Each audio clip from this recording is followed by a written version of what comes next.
Hello दोस्तों, बहुत बहुत स्वागत है आप सबका सब्जेक्ट वेंचर के इस नए वीडियो में, जिसमें आज हम पंचायती राज एवं राजस्व प्रशासन से जुड़े कुछ विषयों पर चर्चा करेंगे।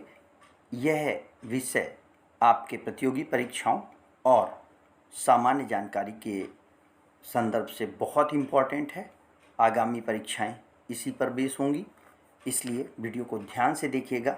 मैंने पूरी कोशिश की है कि आपको इस विषय से संबंधित सारी जानकारी एक ही प्लेटफॉर्म पे, एक ही वीडियो में संचय करके प्रदान कर दी जाए, दे दी जाए, जिससे कि आपको आगामी परीक्षाओं में आसानी रहे।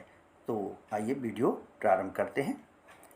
पंचायती राज गांव के आर्थिक एवं सामाजिक विकास से ही प्रदेश का विकास संभव है। आर्थिक विकास, पैसे का बढ़ना, सामाजिक विकास, समानता का बढ़ना। स्वतंत्र भारत में सर्वप्रथम उत्तर प्रदेश में पंचायती राज व्यवस्था लागू करने के उद्देश्य से संयुक्त प्रांत पंचायत राज अधिनियम 1947 पारित किया गया था और वर्ष 1949 में गांव सभाओं की स्थापना की गई थी। यह प्रयास सर्वप्रथम प्रधानमंत्री पंडित जवाहरलाल नेहरू के द्वारा राजस्थान के नागौर जिले से हुआ था। 17 के विकेंद्रीकरण हेतु गठित बलवंत राय मेहता समिति की संस्तुतियों के आधार पर प्रदेश में 30 स्तरीय पंचायत राज व्यवस्था लागू की गई थी, जिसका उद्देश्य केंद्रीय विकेंद्रीकरण करना था और क्षेत्र समितियों को अपनी स्वायत्तता प्रदान करना था। जिला परिषदों का गठन करना था, जिससे कि स्थानीय स्वशासन यानी वहाँ के लोकल व्यक्ति के द्वारा अपनी सरकार का गठन किया जा सके, अपनी प्राधिकरण का गठन किया जा सके और लोकल के जितने भी लोग हैं उन सब की समस्याओं को अपने स्तर पर हल किया जा सके। भारतीय संविधान के राज्य में नीति निर्देशक तत्वों के अनुच्छेद 40 के अनुसार राज्यों को पंचायतों की स्थापना के निर्देश दिए गए हैं।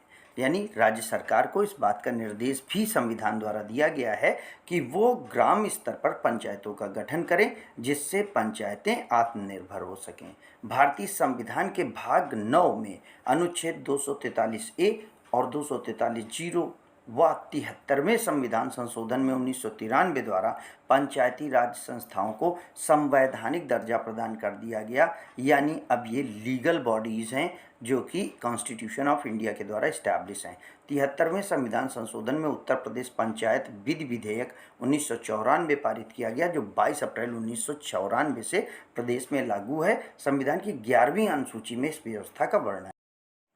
उत्तर प्रदेश में वर्तमान समय में 51,914 ग्राम पंचायतें हैं, 821 क्षेत्र पंचायतें हैं एवं 75 जिला पंचायतें हैं।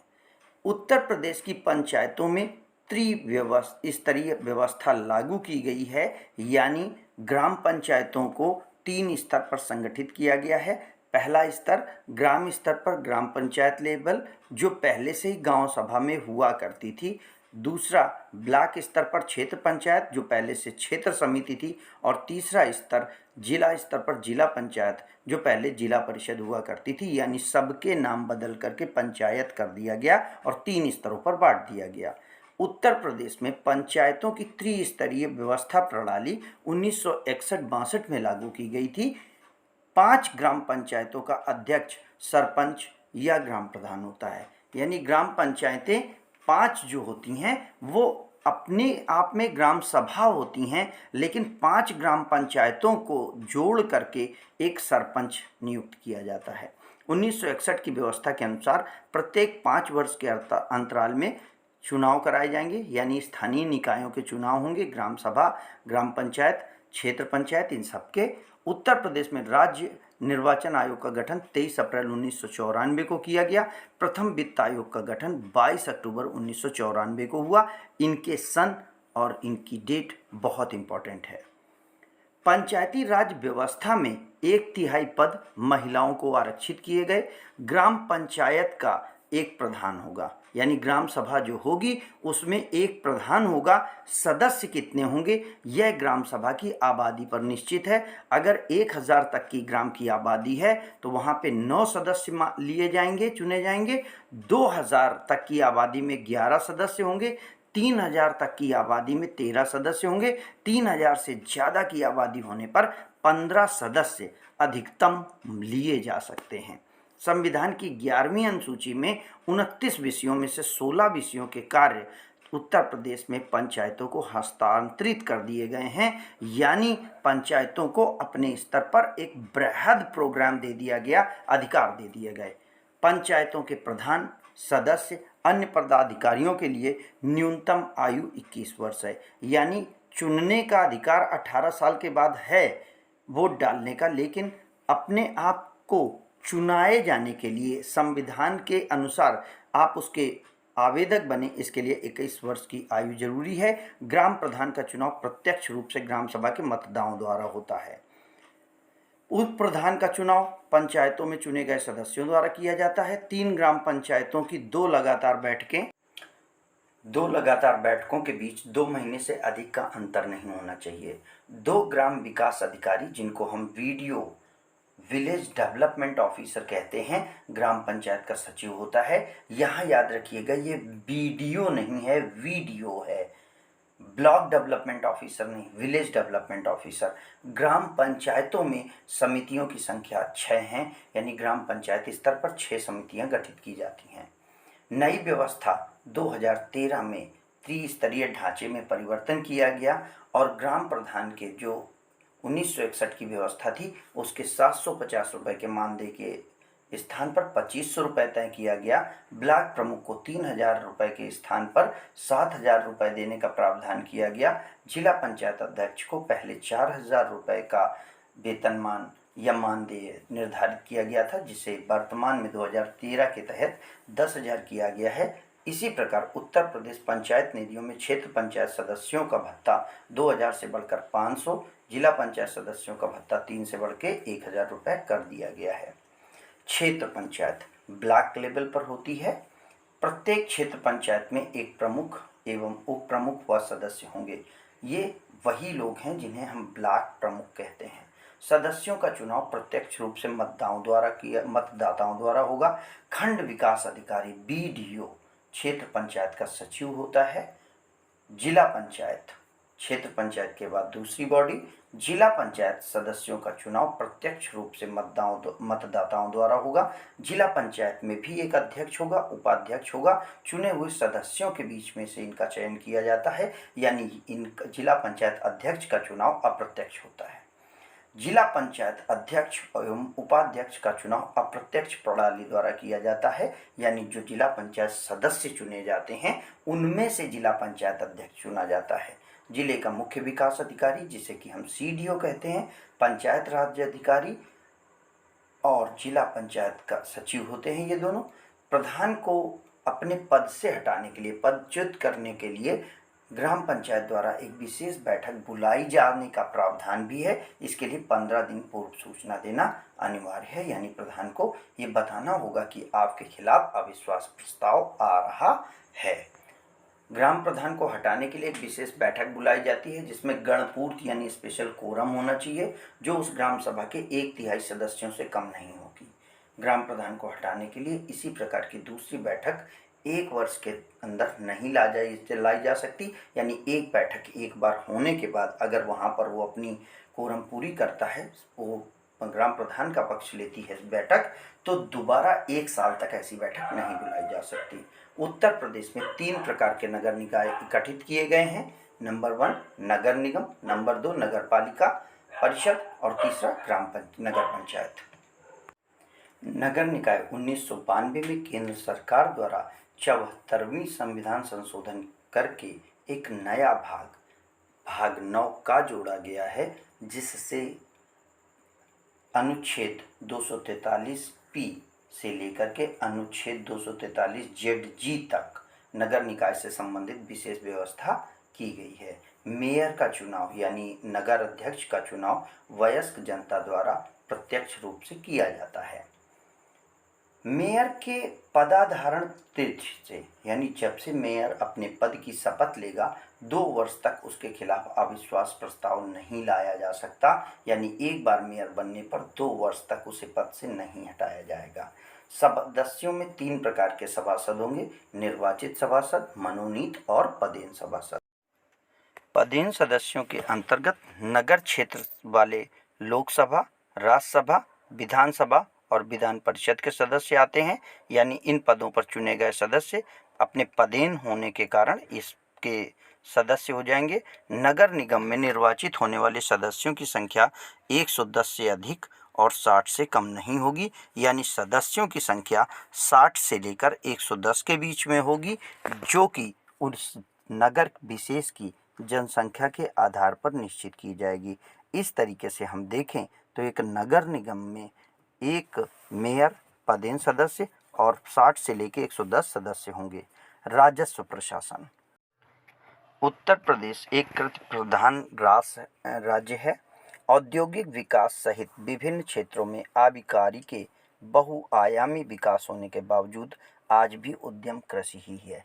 यानी भले ही अन्य उद्योग कितने भी विकसित हो गए हों, मुख्य व्यवसाय आज भी कृषि है। भारत देश की बहुसंख्यक जनता सीधे तौर पर कृषि से जुड़ी है या उससे के कार्य करती है।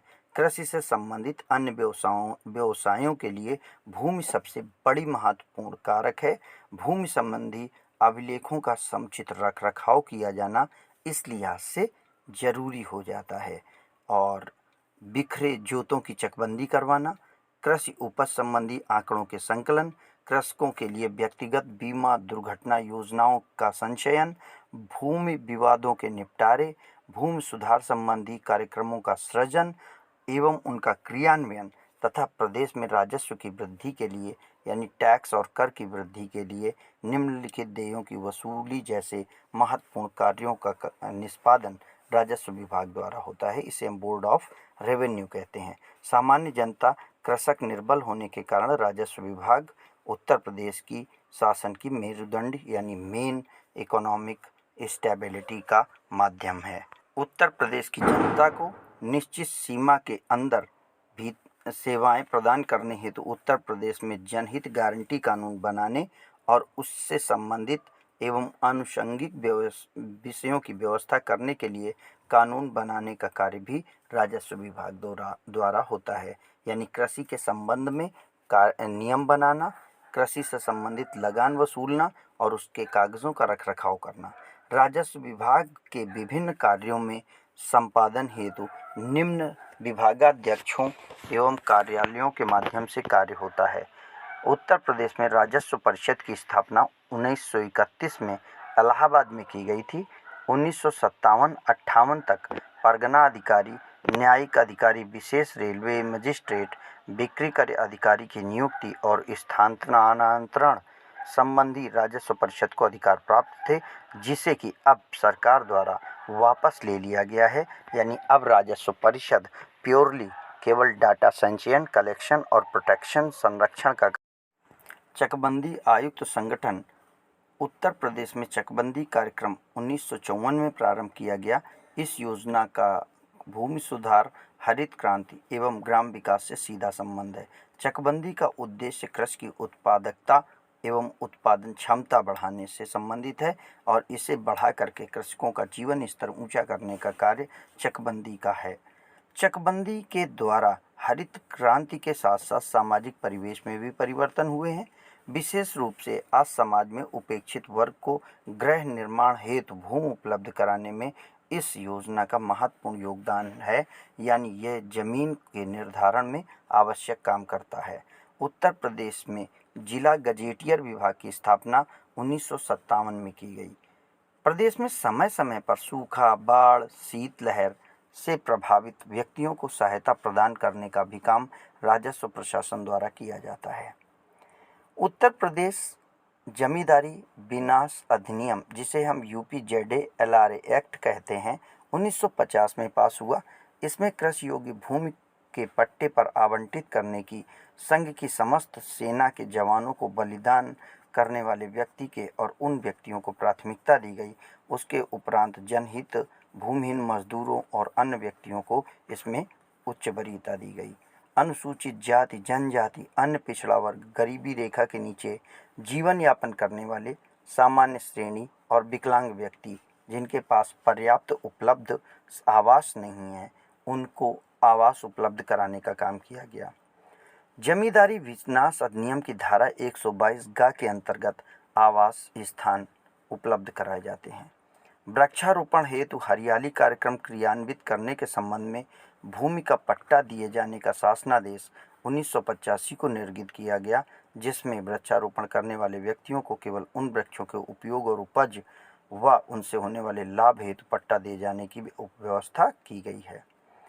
सीलिंग भूमि की आवंटितों को आवंटित भूमि को कृषि योग्य बनाने हेतु 1000 रुपये प्रति एकड़ की दर से अनुसूचित जाति और जनजाति के लोगों को आर्थिक सहायता दी जाती है। खातेदारों के सहायकों कृषकों के लिए कृषक दुर्घटना बीमा योजना का प्रारंभ 2004-2005 में किया गया। इस योजना के अंतर्गत कृषक का तात्पर्य राजस्व अभिलेखों में दर्ज खातेदार या सह खातेदार से है, यानी ऐसे व्यक्ति से है जिसके नाम से कोई माल गुजारी से संबंधित जमीन है, जिसकी उम्र 12 वर्ष से लेकर अधिकतम 70 वर्ष तक है। इस तरह यह कृषकों को भी परिभाषित करता है। राजस्व परिषद अनुभाग 9 के नियंत्रणाधीन भू राजस्व अधिनियम 1901 और उत्तर प्रदेश नियमावली 1978 के अंतर्गत सर्वेक्षण और अभिलेख की कार्रवाई की जाती है, यानी ये अभिलेख पूरी तरीके से भू राजस्व परिषद के निर्देशों और उसके दिशा अनुकरण के द्वारा बनाए जाते हैं। उत्तर प्रदेश में मंडलों, जनपदों, तहसीलों के सृजन किए गए हैं एवं परिसीमन करके राजस्व ग्रामों को सृजन करने संबंधी निर्देश दिए जाते हैं। सर्वेक्षण इकाइयां और अभिलेख क्रिया करने हेतु प्रदेश में 6 सर्वेक्षण इकाइयों के माध्यम से सर्वेक्षण और अभिलेखों को संकलित करने का कार्य कराया जा रहा है। सर्वेक्षण इकाइयों के मुख्यालय सोनभद्र, फैजाबाद, उन्नाव, बलिया, मिर्ज़ापुर और गोरखपुर में स्थित हैं। ये बहुत ही आवश्यक और इम्पॉर्टेंट क्वेश्चन आपके लिए है, जिससे कि आप अपने स्तर पर समझ सकते हैं और ध्यान दें कि ये स्थान इम्पॉर्टेंट हैं।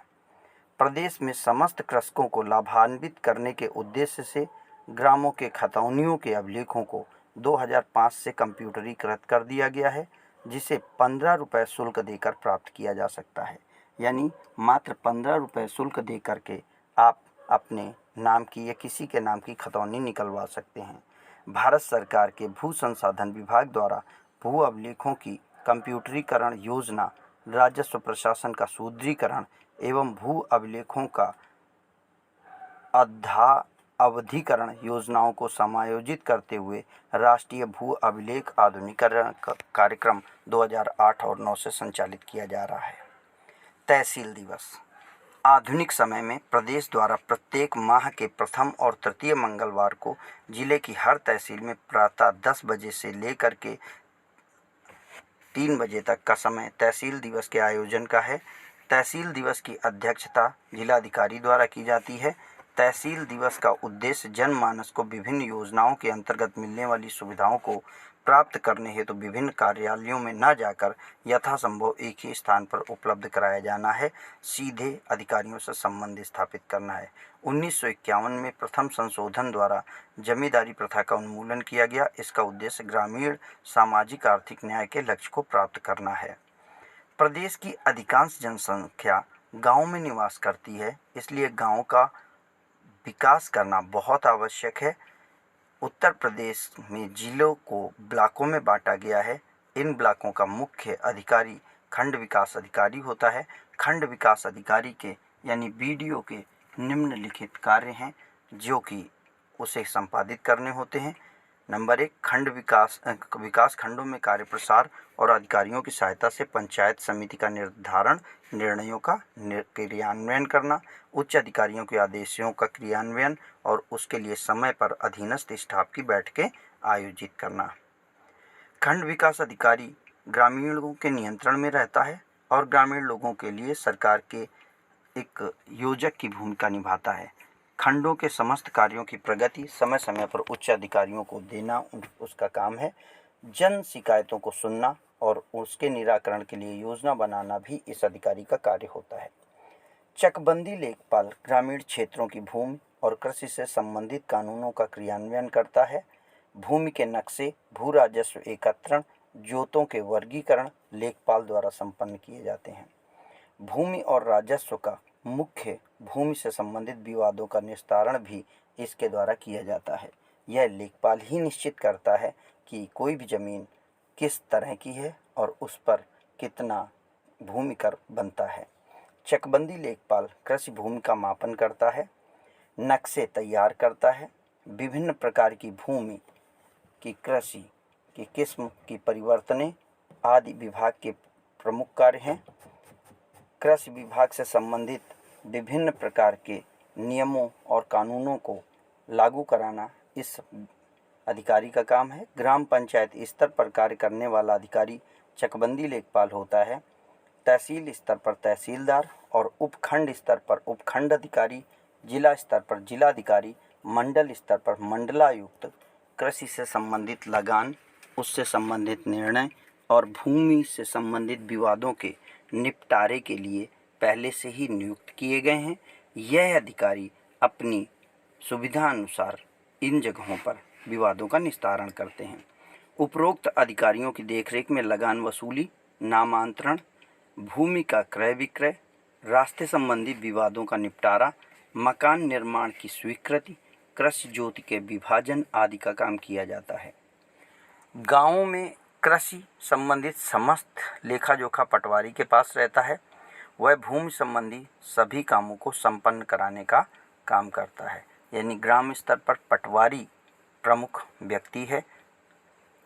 गांव के मानचित्र में प्रत्येक खेत के लिए एक एक क्रमांक को अंकित किया जाता है।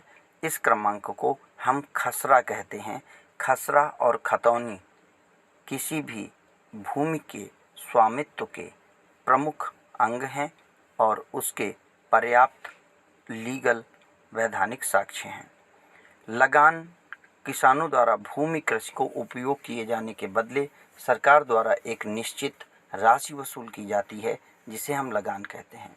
लगान का निर्धारण कृषि भूमि की उर्वरा शक्ति और भूमि की ब्याज दर का निर्धारण किया जाना है। जब सरकार द्वारा ज़रूरतमंद लोगों को आवास, कृषि और अन्य उद्देश्यों के लिए निःशुल्क या सशुल्क भूमि आवंटित की जाती है तो इसे भूमि का आवंटन कहा जाता है। भूमि के आवंटन से पूर्व भूमि का मापन और सर्वेक्षण आवश्यक है। भूमापन के लिए 3 प्रकार के सर्वेक्षण किए जाते हैं: क्षेत्र अध्ययन, मानचित्रण और अभिकलन। क्षेत्र अध्ययन एरिया निकालना, मानचित्रण मैप बनाना और सर्वेक्षण करना। सर्वेक्षण जमीन या किसी वस्तु का वास्तविकता के आधार पर पुनः निरूपण किया जाना सर्वेक्षण कहलाता है। सर्वेक्षण के कई आधार हैं। सर्वेक्षण को कई आधारों पर वर्गीकृत किया जाता है। सर्वेक्षण का प्राथमिक वर्गीकरण हम उसकी आधारित भूमि पर देखते हैं, जिसमें कि समतल सर्वेक्षण या भूगणितीय सर्वेक्षण कहलाता है। विधि के अनुसार जो सर्वेक्षण होने चाहिए उसमें त्रिभुजन सर्वेक्षण और चंक्रमण सर्वेक्षण इसके प्रमुख अंग हैं। इस तरीके से अधिकारियों द्वारा लोकल लेवल पर जमीन की समस्त उपस्थिति और उसका सही ढंग से खसरा और खतौनी में नामांकन प्राथमिक कार्य है। उपकरण के आधार पर सर्वेक्षण को प्लेन टेबल सर्वेक्षण, कंपास सर्वेक्षण, जरीब टेबल सर्वेक्षण, हवाई सर्वेक्षण, थियोडोलाइट सर्वेक्षण, डंपी लेवल द्वारा तल का मापन, कैसी ज़मीन है इसका निर्धारण इस तल द्वारा होता है, इस सर्वेक्षण द्वारा होता है। क्लाइनोमीटर द्वारा प्रवणता की जांच यानी कंसंट्रेशन वहाँ पर किस चीज़ का कितना है। एंड सेक्सटेंट जो कि ज़मीन से किसी स्थल की ऊंचाई को नापने का काम करता है। इन यंत्रों या इतनी उपकरणों द्वारा हम किसी भी जगह का, किसी भी गांव का या किसी स्थान विशेष का सर्वेक्षण करा करके उसको संचित करते हैं। नंबर 4, वस्तु के अनुसार वर्गीकरण। किस चीज़ का सर्वेक्षण है? भू संपत्ति का सर्वेक्षण, सैन्य सर्वेक्षण, पुरातात्विक सर्वेक्षण, भूवैज्ञानिक सर्वेक्षण यानी ज़मीन के नीचे क्या है ये सर्वेक्षण, शहर सर्वेक्षण कहाँ पर कितना शहर है उसकी क्या आवश्यकताएं हैं, स्थलाकात्री सर्वेक्षण क्या सिचुएशन है, कैसी जगह है और कहाँ पर क्या चीज़ होनी चाहिए। अगला इंजीनियरिंग सर्वेक्षण, रोड, पुल, नहर आदि के निकास के लिए यह सर्वेक्षण कराया जाता है। अन्य सर्वेक्षण जो सरकार द्वारा समय समय पर आवश्यक समझे जाएं। क्षेत्र की प्रकृति के आधार पर सर्वेक्षण किस तरीके का काम होना है, जिसमें भू सर्वेक्षण, नौ संचालन सर्वेक्षण और खगोलीय सर्वेक्षण प्रमुख होते हैं। भूमापन का क्या तरीका है। भूमापन के यंत्रों में जरीब प्रमुख है। जरीब के कुल नाप के 10वें अंश की बराबरी का एक नाप का गट्ठा लगा होता है जो छोटी लंबाइयों को नापने के लिए प्रयोग किया जाता है। यानी जरीब के 10 भाग होते हैं जिसमें एक भाग पर छोटे छोटे 10 टुकड़े और किए जाते हैं। जरीब इस्पात के ढाले गए 10 सुए होते हैं। सुआ लगभग 25 से 30 सेंटीमीटर लंबा होता है। विभिन्न क्षेत्रों में जरीब के विभिन्न प्रकार प्रचलित हैं। इसमें शाहजहानी जरीब और गेटरी जरीब का प्रचलन सबसे अधिक किया जाता है। वर्तमान में हमारे यहाँ शाहजहानी जरीब चलती है। शाहजहानी जरीब की कुल लंबाई 165 फीट इसमें 9.9 इंच लंबी कुल 20 कड़ियाँ होती हैं। यानी 9.9 की 200 कड़ियों को मिलाकर के 165 मीटर की जो लंबाई की जंजीर है उसे हम शाहजहानी जरीब कहते हैं। गटरी जरीब की कुल लंबाई 132 फीट होती है। इसमें 7.92 इंच लंबी 200 कड़ियाँ होती हैं। मीट्रिक जरीब की कुल लंबाई 200 मीटर होती है। इसमें 20 सेंटीमीटर लंबाई वाली 100 कड़ियाँ होती हैं और प्रत्येक 2 कड़ियों के बीच में 3 गोल छल्ले लगे होते हैं। इस तरीके से इन जरीब का आपस में विभाजन भी होता है। यह विभाजन आपके प्रतियोगी परीक्षाओं में आवश्यक है, खासकर लेखपाल परीक्षा के लिए। कुल महत्वपूर्ण मापक इकाइयाँ 1 मील के बराबर 8 फरलांग यानी 8 फरलांग का 1 मील होता है। 1 मील बराबर 63,360 इंच होता है। 1 मील बराबर 1.609 किलोमीटर होता है। यानी 1 kilometre 609 metre.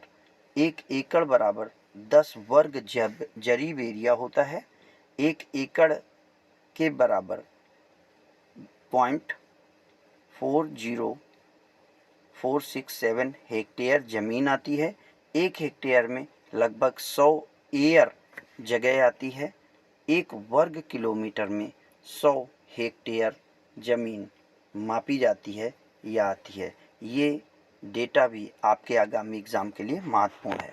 Thank you friends, thank you for watching the video. अगर वीडियो का कंटेंट आपके लिए महत्वपूर्ण हुआ हो, आपको वीडियो में कुछ नया लगा हो या आप वीडियो से कुछ सीख पाए हों, कृपया वीडियो को लाइक करें, सब्सक्राइब करें, अपने लोगों तक इसे पहुंचाएं, जिससे उन्हें भी इस वीडियो के माध्यम से सफलता प्राप्त हो सके, कुछ नया उन्हें जानकारी हो सके। धन्यवाद।